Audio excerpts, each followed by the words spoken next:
என் நெஞ்சில் குடியிருக்கும்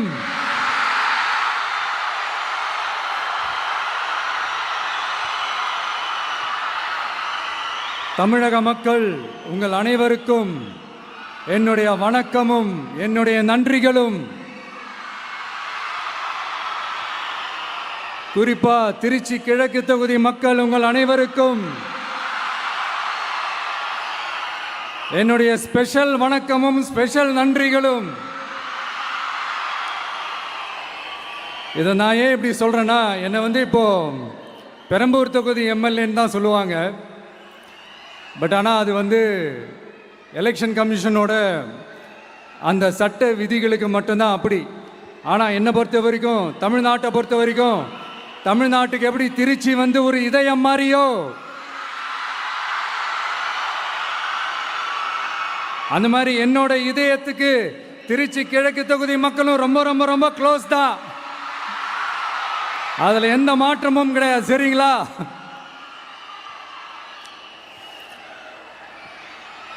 ஆட்சிக்கு சில வாரங்கள் கூட ஆகலை. 6 மாதம் அமைதியாக இருப்போம்னு சொன்னவங்களாம் 6 நாள் கூட அமைதியாக இருக்க முடியல. ஆட்சிக்கு அரை மணி நேரத்திலே ஆரம்பிச்சிட்டாங்க. பாவம், ஒரு கல்யாண வீட்டிலலாம் போய் புலம்பிட்டு இருக்காங்க.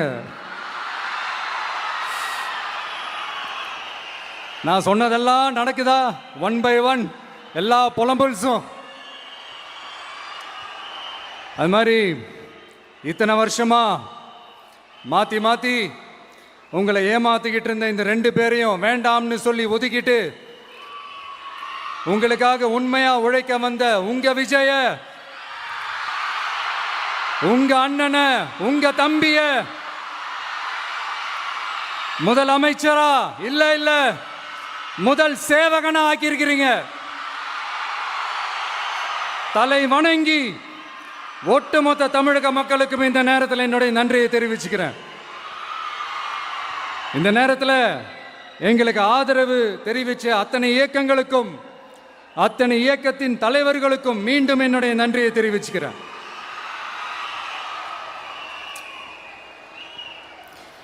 புரட்சி தலைவர் எம்ஜிஆர் அவர்களுடைய முதல் தேர்தலில் கூட இந்த அளவுக்கு ஒரு ஓட் பர்சன்டேஜ் வாங்கலை அப்படின்ட்டு நிறைய பேர் சொன்னாங்க. ஆனால் நீங்கள் டிவி கேட்க அவ்வளோ நீங்கள் ஆதரிச்சிருக்கிறீங்க. நான் எம்ஜிஆர் அவர்களோடலாம் நான் கம்பேர் பண்ணல. எம்ஜிஆர் தான்.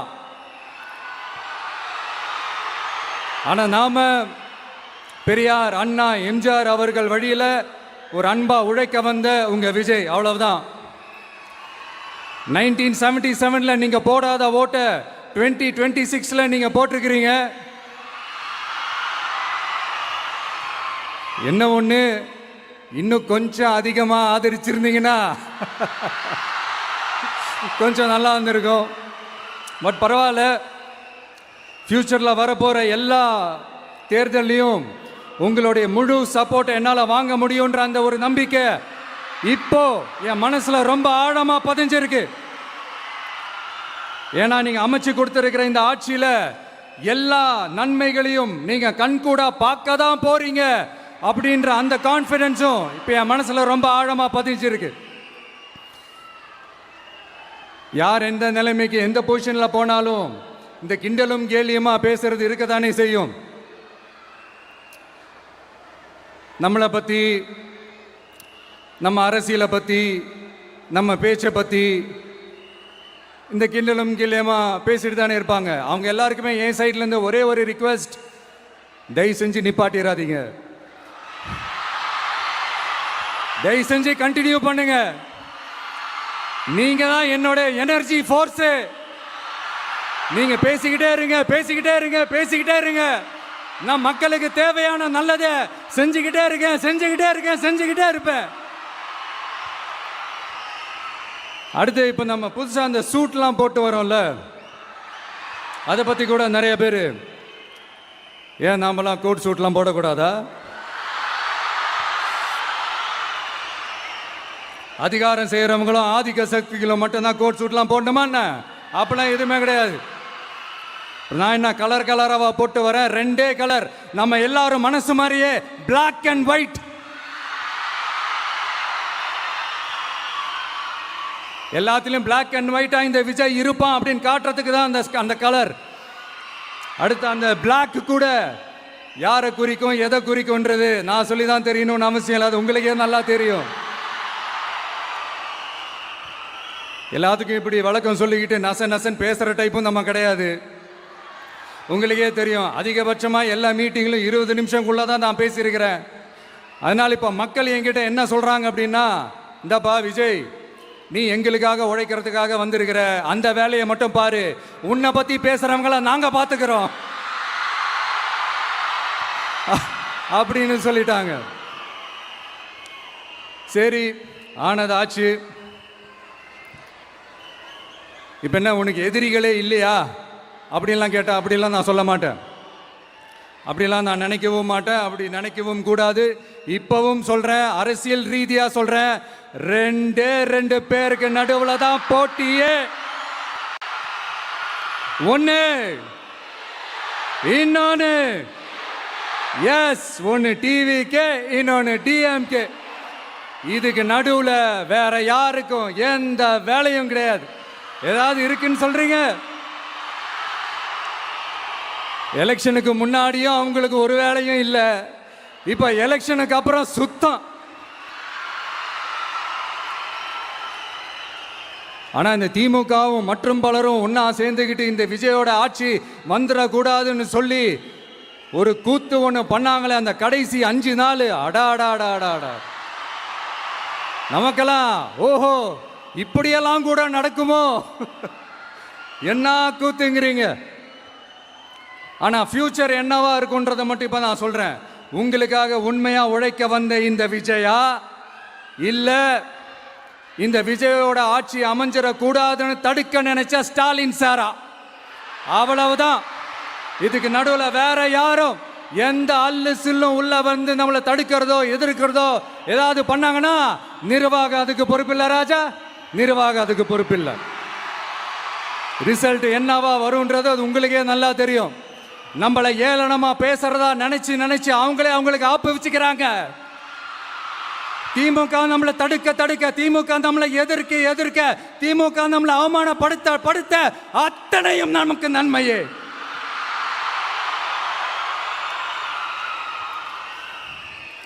ஒன்று கவனிச்சிங்களா மக்களே, நம்ம ஆட்சிக்கு வந்ததுக்கு அப்புறம் ஒரு விஷயம் ஒன்று நடந்துகிட்டு இருக்கு. இது இந்த ஜென்சி தலைமுறையை அட்ராக்ட் பண்றதுக்காக இங்கிலீஷ் தமிழ் கலந்த அறிக்கை, அது சொல்ல வந்த நினைச்சிங்களா? அந்த காமெடி எல்லாம் கிடையாது. அடுத்து இந்த ரியாலிட்டியை மறந்துட்டு இந்த ரீல்ஸ் போடுறது, அது சொல்ல வந்தீங்களா? அந்த காமெடியும் கிடையாது. இது சீரியஸாக ஒரு விஷயம் நடந்துகிட்டு இருக்கு. முன்னெல்லாம் சட்டசபையில் யார் பேசுனா நமக்கு என்ன, யார் அடிச்சுக்கிட்டா நமக்கு என்னன்னு இருந்த கூட்டம்லாம் இப்போ சட்டசபையில் என்ன நடக்குது, என்ன பேசிக்கிறாங்கன்றது ரொம்ப உன்னிப்பாக கவனிக்கிறாங்க. கவனிச்சிங்களா? திமுக ஸ்டைல்லே சொல்லணும்னா ரீல்ஸ் போட்ட கூட்டம்லாம் இப்போ நியூஸ் பார்த்துக்கிட்டு இருக்கிறாங்க. அதில் நமக்கு சந்தோஷம்தான், பெருமை தான். நம்மளுடைய யங்ஸ்டர்ஸ், நம்ம பெண்கள் எல்லாம் அந்த அரசியல் என்னன்னு தெரிஞ்சுக்கணும், அந்த அரசியல் என்னன்னு புரிஞ்சுக்கணும்னு அப்படி ஒரு விழிப்புணர்வு ஏற்பட்டிருக்கு. அதில் எங்களுக்கு சந்தோஷம்தான். இதெல்லாம் யாரால நடந்திருக்கின்றது நான் சொல்லி தான் உங்களுக்கு தெரியணும்னு அவசியம் இல்லை, அது உங்களுக்கே நல்லா தெரியும். இப்படிப்பட்ட நம்ம தெய்வங்களை, இப்படிப்பட்ட நம்ம மக்களை தற்குறின்றது இன்னமும் சொல்லிக்கிட்டு இருக்கிறாங்க. நான் காஞ்சிபுரத்தில் சொன்னதை தான் இங்கே நான் திரும்பவும் ரிப்பீட் பண்ணுறேன். நீங்கள் தற்குறின்னு சொன்னீங்களே, அவங்க தான் உங்களோட அரசியல் வாழ்க்கையே ஒரு கேள்விக்குறி ஆக்கியிருக்கிறாங்க. கேள்விக்குறி ஆக்கிட்டாங்க, இன்னமும் ஆக்க போறாங்க. அன்னைக்கு நான் சொன்னப்போ சிரிச்சவங்களாம் இன்னைக்கு என்ன பண்ண போறாங்களோ. உண்மையை சொன்னாதான் அந்த கூட்டத்துக்கு கசக்குமே. உண்மையிலே நீங்க மக்கள் மனசை புரிஞ்சு வச்சிருந்தீங்கன்னா நீங்க இப்படி மக்களை தப்பாவே பேசியிருக்க மாட்டீங்க. அது என்ன, அப்புறம் அரசியல் புரிதல் இல்லாம மக்கள் நமக்கு ஓட்டு போட்டுட்டாங்களாம். இந்த கவர்ச்சியில மயங்கி மக்கள் நமக்கு ஓட்டு போட்டுட்டாங்களா? நான் என்ன, சரி விடுங்க.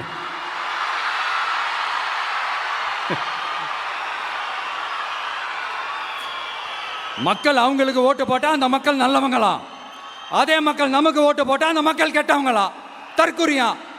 இதே மக்கள் தான் இத்தனை வருஷமா அவங்களுக்கு ஓட்டு போட்டுட்டு இருந்தாங்க. உங்களுக்கு மட்டும் என்ன, வேற ஏதாவது பிளானட்ல இருந்து குதிச்சு ஓட்டு போட்டு போனாங்களா?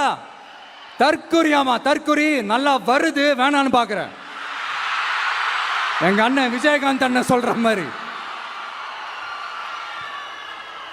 அண்ணா அவர்கள் ஆரம்பிச்ச கட்சியை ஒரு அடிமை கூடாரமா ஆக்குனது யாருங்க சார்? இப்படியெல்லாம் ஆக்கிட்டு உண்மையை சொல்லு உடன்பிறப்பேவா. உங்களோட அந்த உண்மையான உடன்பிறப்புக்கெல்லாம் என்ன சொல்றாங்க தெரியுமா சார்? திமுக இப்படி ஆனதுக்கு காரணம், அந்த காரணத்தை வெளியிலலாம் போய் தேடாதீங்க, உங்க குடும்பத்துக்குள்ளேயே கேளுங்கிறாங்க. உங்களுக்காக மாடா உழைச்சி தேஞ்சு போய் கிடக்கிறோம். திமுக இப்படி ஆனதுக்கு காரணம் உழைக்காம சொகுசா இருக்கிற உங்க குடும்பத்துக்குள்ளேயே போய் கேளுங்கிறாங்க. ஒவ்வொரு திமுக தொண்டனும் அதை சொல்றாங்க. அதை புரிஞ்சிக்காம நம்மளையும் நம்ம மக்களையும் தப்பா பேசிக்கிட்டு, நீங்க மக்களை தப்பா பேசுனீங்கன்னா இந்த விஜய் வந்து கேள்வி கேட்பான், சும்மா இருக்க மாட்டான். இந்த விஜயும் தமிழ்நாட்டு மக்களும் வேறு வேறு இல்லை. இந்த விஜய் தான் தமிழ்நாட்டு மக்களோட ஒரு உண்மையான ஒரே பிரதிநிதி. இது இன்னைக்கும் சரி, நாளைக்கும் சரி, நாளன்னைக்கும் சரி, இதுதான் நிஜம். மறுபடியும் சொல்றேன், நமக்கும் மக்களுக்கும் இடையே இருக்கிற இந்த பூர்வ ஜென்ம பந்தத்தை, அந்த உறவை ஏதோ இந்த சதிகள் சூழ்ச்சிகள் பண்ணி யாராலையும் எதுவும் கெடுக்கவே முடியாது. கெடுக்க ட்ரை பண்ணீங்க. நம்ம ஆட்சிக்கெல்லாம் வரதுக்கு முன்னாடி என்ன சதிகள், என்ன சூழ்ச்சிகள், என்னென்னலாம் பண்ணி எப்படியெல்லாம் தடுத்துடலான்னு. ஆனால் இப்போ ஆட்சிக்கு வந்த இந்த சாமானிய மக்கள் ஆட்சியை நீங்கள் இந்த எதிர்கட்சியாக இருக்கும் போது ஒன்று யூஸ் பண்ணுவீங்களே, இந்த பழைய டெக்னிக்கு, அதெல்லாம் யூஸ் பண்ணி நம்மளையும் மக்களையும் பிரிச்சலாம்னு நினச்சிங்கன்னா அது ஒரு காலம் நடக்காது. மக்கள்லாம் ரொம்ப தெளிவாயிட்டாங்க சார், ரொம்ப தெளிவாயிட்டாங்க. அதனால ஒரு ஆக்கப்பூர்வமான ஒரு எதிர்கட்சியை செயல்பட்டு மக்கள் மனசை வெல்ல பாருங்க. இந்த கடைசி லாஸ்ட் 1 மந்த்தா நடந்த ஒரு சில விஷயங்கள் உங்ககிட்ட நான் ஷேர் பண்ணணும்னு ஆசைப்படுறேன். இந்த 200 யூனிட் மின்சாரம், கட்டணமில்லா மின்சாரம் அறிவித்தோம். அதில் ஆல்ரெடி இருந்த 100 யூனிட் திமுக கொடுத்தது கிடையாது. மேடம் ஜெயலலிதா மேடம் இருந்தப்போ செஞ்சுட்டு போனது. ஸ்டாலின் சார் பதவி போன அந்த கடுப்புல அறிக்கையா விட்டு தள்ளிக்கிட்டு இருக்கிறாரு. என்ன பண்ணீங்க உங்களோட ஆட்சியில? மக்கள் பணத்தை, டாஸ்மாக்ல இருந்து அடிச்ச அந்த பணத்தை, ஊழல் செஞ்ச அந்த ஃபைல க்ளோஸ் பண்றதுக்கு அலையா அலைஞ்சிங்க. ஆனா இந்த விஜய் மக்களுக்கு தொந்தரவா இருக்கிற அதே டாஸ்மாக க்ளோஸ் பண்ணா. விவசாயிகளோட அந்த கடனை தள்ளுபடி மேக்சிமம் இந்த 1 மந்த்ல என்ன செய்ய முடியுமோ அதை செஞ்சான். நீங்க தான் அந்த நிதி சம்பந்தமா இருக்கிற எல்லா கேட்டையும் லாக் பண்ணி வச்சுட்டு போயிருக்கிறீங்க. அதை சரி செய்ய வேணாமா? அதை ஒழுங்குபடுத்த வேணாமா? அதனால மறுபடியும் சொல்றேன், இந்த விஜய் பொய் சொல்லி ஏமாத்துறதுக்காகலாம் அரசியலுக்கு வரல. உங்க கூடவே நிக்கிறதுக்காக மட்டும்தான் அரசியலுக்கு வந்திருக்கிறேன். அதுல எந்த மாற்று கருத்துமே கிடையாது. கவலையப்படாதீங்க விவசாய பெருமக்களே. அடுத்து இந்த சட்டம் ஒழுங்கு, அது சரியில்லை இது சரியில்லைன்னு சொல்லி திமுகவும் மற்றும் பலரும் மாறி மாறி கூவுறீங்க. நான் ஒன்று கேட்குறேன், இந்த மாடல் அரசுன்னு சொல்றீங்களே, அதில் என்ன செஞ்சு வச்சுட்டு போயிருக்கீங்க? ஒரு ஊர் விடாம, ஒரு தெரு விடாம போதைப் பொருள் கலாச்சாரம் அப்படியே ஸ்ப்ரெட் ஆகி கொட்டி கிடக்குது. அது அப்பவே இனிஷியல் ஸ்டேஜ் அதை நீங்க கண்ட்ரோல் பண்ணியிருந்தீங்கன்னா இத்தனை பெண்களை இழக்க வேண்டிய ஒரு சூழ்நிலை ஏற்பட்டிருக்குமா? எல்லாத்தையும் பண்ணிட்டு பழிய தூக்கி ஏன் மேல போடுறாங்க. நீங்க என்ன பழி நம்ம மேல போட்டாலும் மக்கள் நிம்மதியா வாழக்கூடிய அந்த செயலை கண்டிப்பா இந்த விஜய் செஞ்சு தான் காட்டுவான். அதுக்காக தான் எஃபிஷியன்டான போலீஸ் ஆஃபீஸர்ஸ் நான் அப்பாயிண்ட் பண்ணியிருக்கிறேன். எஃபிஷியன்டான அந்த போலீஸ் ஆஃபீஸர்ஸ் டீம் நான் அப்பாயிண்ட் பண்ணியிருக்கிறேன். பெண்கள் பாதுகாப்பான அந்த சிங்க பெண் காவல் படை நெக்ஸ்ட் வீக் அதை இனாகரேட் பண்ண போறோம். தப்பு செஞ்சவங்களுக்கான தண்டனை, அதுக்கான சார்ஜ் ஷீட் எல்லாமே ரொம்ப ஃபாஸ்டா, ரொம்ப ஸ்பீடா செய்யறதுக்கான அந்த வேலையை செய்ய சொல்லி இருக்கிறோம். கோர்ட்ல கூட தப்பு செஞ்சவங்களுக்கான அந்த கடுமையான தண்டனை வாங்கி கொடுக்கறதுக்கான அந்த வேலையையும் ரொம்ப சீக்கிரமா செய்ய சொல்லி இருக்கிறோம். அதனால நீங்க என்ன பழி நம்ம மேல போட்டாலும் உண்மையா உறுதியா மக்களுக்கு தேவையான எல்லா விஷயங்களையும் இந்த விஜய் செஞ்சு தான் காட்டுவான். இப்படியெல்லாம் நம்ம சொல்றதுனால இவங்க என்ன சொல்லுவாங்க தெரியுமா? அவங்க தான் ஆட்சியிலே இல்லையே, அப்புறம் ஏங்க அவங்கள குறை சொல்றீங்க அப்படின்னு கேட்பாங்க. வேரில் வெந்நியை ஊற்றிட்டு போனவங்கள வெளிச்சம் போட்டு காட்டாமல் பின்ன வேற என்ன சொல்லுவாங்க? இதெல்லாம் மக்கள்கிட்ட நம்ம தெளிவாக எடுத்து சொல்லணும் இல்லையா? அதுக்காக தான் இதெல்லாம் சொல்லிட்டு இருக்கிறேன். நம்ம மக்களுக்காக இவ்வளோ வேலை பார்க்குறோம், ஆனால் இவங்க அதையெல்லாம் விட்டுட்டு குதிரை பேரம் பண்ணுறாரு, அது பண்ணுறாரு, இது பண்ணுறாருன்னு சொல்லிட்டு தப்பு தப்பாக கதையெல்லாம் அடித்து விட்டுக்கிட்டு இந்த தீய சக்தியும் தீந்து போன சக்தியும் அதாங்க திமுகவும் மற்றும் பலரும் ஒன்னா சேர்ந்துக்கிட்டு திருட்டுத்தனமா யாருக்கும் தெரியாம ஒரு ஓரமா மூலையில உட்கார்ந்துட்டு பேரம் பேசி கூட்டு சேர்ந்து ஆட்சி அமைச்சு கொள்ளையடிக்க திட்டம் போட்டாங்க. அது ஏன் தெரியுமா? உங்களோட இந்த டிவிக்கு ஆட்சி அமைஞ்சா அவங்க பொழப்பே போயிடும். அந்த கொள்ளையடிக்கிறது, லஞ்சம், ஊழல் எல்லாமே கத்தம் கத்தம். அதான் இந்த காரணம். அடுத்து ஸ்டாலின் சார், திமுக வந்து இப்போ தீய சக்தி மட்டும் இல்ல, மக்களை விட்டு ரொம்ப தூரமா போன தூர சக்தி, ஓர சக்தி, கோர சக்தி, பார சக்தி. நீங்க எப்போ இந்த தீந்து போன சக்தியோட நீங்க கூட்டு சேர்ந்துக்கிட்டு ஆட்சி அமைக்கணும்னு நினைச்சீங்களோ அப்பவே இந்த திமுக தூர்ந்து போன சக்தியாகவும் ஆயிடுச்சு. நீங்களாம் நம்மளை பத்தி அவதூறு பேசலாமா சார்? இது நியாயமா? மக்களை இவ்வளவு பெரிய மக்கள் சக்தி நம்மளோடு இருக்கும் போது நமக்கு எதுக்கு வேற அரசியல்? எலெக்ஷன்ல 50-60 வருஷமா இருந்த சாதிய உடைச்சிருக்கிறோம், மதத்தை உடைச்சிருக்கிறோம், காசு கொடுத்து ஓட்டு வாங்கறத உடைச்சிருக்கிறோம். நாம எது செஞ்சாலும் கான்ஸ்டிடியூஷன்ல தான் செய்வோம். நாம சிங்கிள் மெஜாரிட்டி வாங்கி இருந்தாலும் நம்மளை நம்பி முறையா கூட்டணியில கட்சியில ஆதரிக்க வர்றவங்களை அரவணைச்சு தான் இருப்போம். நான் இப்பவும் மீண்டும் டிக்ளேர் பண்றேன், டிவிகே ஆட்சி எந்த பாகுபாடும் இல்லாம எல்லாருக்குமான ஒரு ஆட்சியா தான் இருக்கும். அதுல எந்த மாற்றமும் கிடையாது. ஸ்டாலின் சார் மாதிரி ஊசலாட்டம் இருக்கவே இருக்காது. மதச்சார்பற்ற கொள்கையில சமரசமே இல்லை. மாநில உரிமைகள்ல விட்டு கொடுக்கவே மாட்டோம். நதி நீர் உரிமைகளை விட்டு கொடுக்கவே மாட்டோம். சமூக நீதி, சம நீதிய, சமத்துவ நீதிய ஒரு நாளும் விட்டு கொடுக்கவே மாட்டோம்.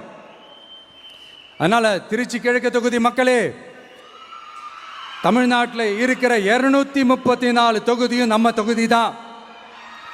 அதுல எந்த கட்சி ஜெயிச்சிருந்தாலும் அது நம்ம தொகுதி தான். பெரம்பூரா இருக்கட்டும், திருச்சி கிழக்கா இருக்கட்டும், எனக்கு 2 கண்கள் மாதிரி. அதுலயும் திருச்சி கிழக்கு என் செல்ல புள்ள மாதிரி. அதனால வரப்போற இடைத்தேர்தல்ல உங்க வீட்டில் இருக்கிற ஒருத்தரை, உங்கள ஒருத்தரை தான் வேட்பாளரா நிக்க வைக்க போறோம். நீங்க எப்படி இந்த விஜய்க்கு ஆதரவு கொடுத்து ஓட்டு போட்டு ஜெயிக்க வச்சீங்களோ அதே மாதிரி வரப்போற இடைத்தேர்தல்ல உங்களுடைய அந்த வேட்பாளரையும் ஜெயிக்க வைப்பீங்கன்ற அந்த ஒரு நம்பிக்கை நான் முழுமையாக தான் நம்புறேன். உங்களுக்காக உழைக்க வந்திருக்கிறேன். உங்களுக்காக எல்லா விஷயத்தையும் நான் பார்த்து பார்த்து செய்வேன். ஊழல் இல்லாத, லஞ்சம் இல்லாத ஒரு ஆட்சியை நான் கொடுப்பேன். I understand. ஒரே நாள் அது நடக்காததான், ஒரு மேஜிக் இல்லை. பட் ஒரு நாள் அதை நான் நடக்க வைப்பேன். எனக்கு இப்ப வேற எந்த வேலையும் இல்லை உங்களுக்காக உழைக்கிறத தவிர. என் கடன் இனி என் மக்களுக்கு பணி செய்து கிடைப்பதே. மீண்டும் என்னை ஜெயிக்க வச்ச தமிழக மக்களுக்கும் திருச்சி கிழக்கு தொகுதி மக்களுக்கும் மீண்டும் என்னுடைய நன்றியை தெரிவிச்சுக்கிட்டு கான்பிடண்டா இருங்க, நல்லதே நடக்கும், வெற்றி நிச்சயம். மீண்டும் சந்திக்கும் வரை நன்றி, வணக்கம்.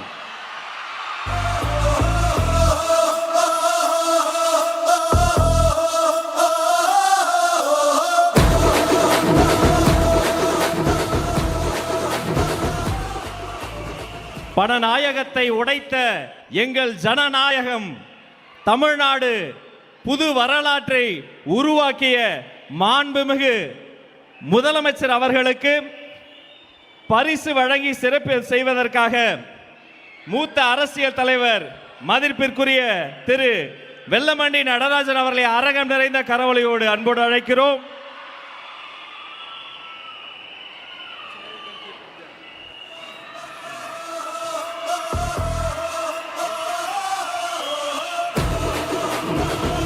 அவரோடு சேர்த்து திருச்சி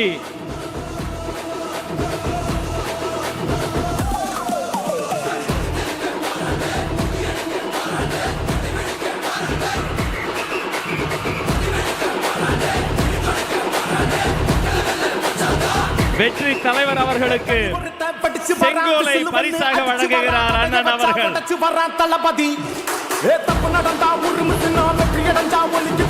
அவரை தொடர்ந்து ஸ்ரீரங்கம் சட்டமன்ற உறுப்பினரும் மாண்புமிகு அமைச்சருமான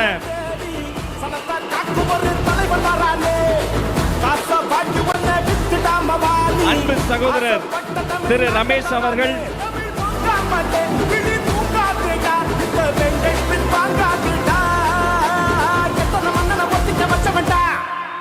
நான் தன்னந்த நீயாளு நம்ம பாரு கொஞ்சம் நவுந்தேன்னா நீங்க 8 கோடி பேரு. மலைக்கோட்டை மாநகரும் ஸ்ரீரங்கத்து கோபுரமும் ஒன்றாக காட்சி தரும் அந்த ஓவியத்தை பரிசாக வழங்குகிறார்.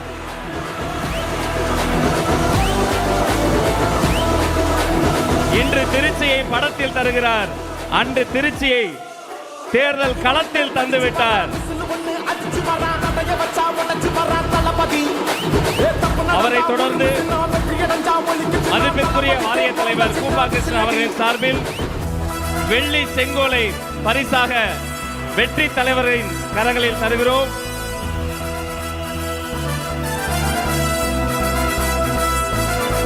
நம்மிடமிருந்து விடைபெறுகிறார் மாண்புமிகு தமிழ்நாடு முதலமைச்சர் அண்ணன் C. Joseph Vijay. Thank you so much sir. நன்றி.